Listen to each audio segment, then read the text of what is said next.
बहुत बड़ी तपस्या सदगुरु अवतरण में है तो गलत होगा कि सही होगा?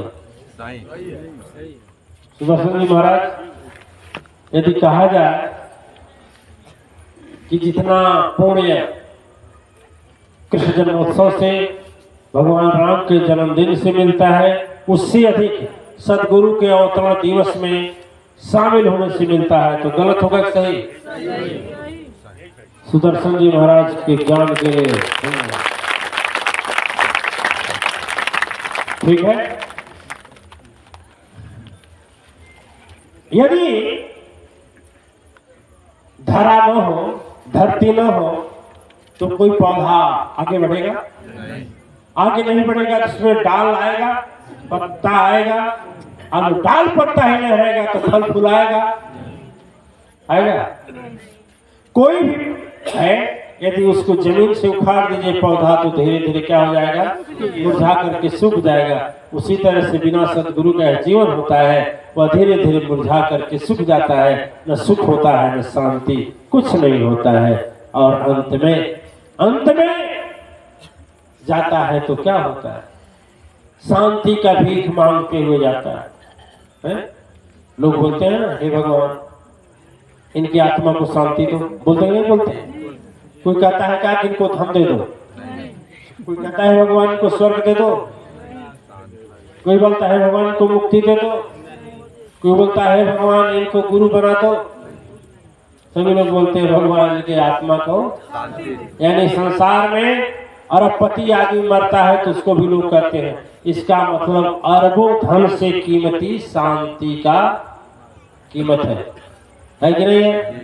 और वह चीज हमें कहाँ से मिलती है? सदगुरु के पास से मिलती है, सदगुरु के यहाँ से प्राप्त होती है।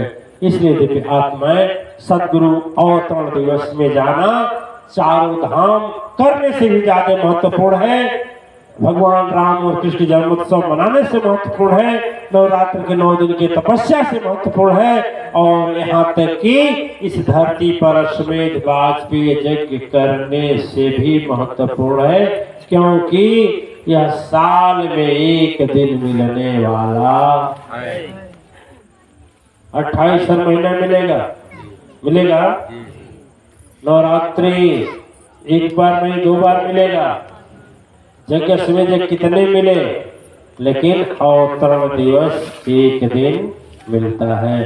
तो यह कभी मत सोचिएगा कि आज का तपस्या व्यर्थ हो गया। अरे कहिए तो आज ही का तपस्या सार्थक हुआ।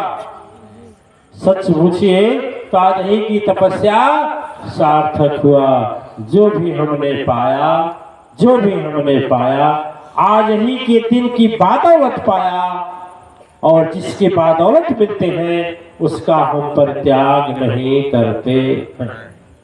ठीक है? देखिए,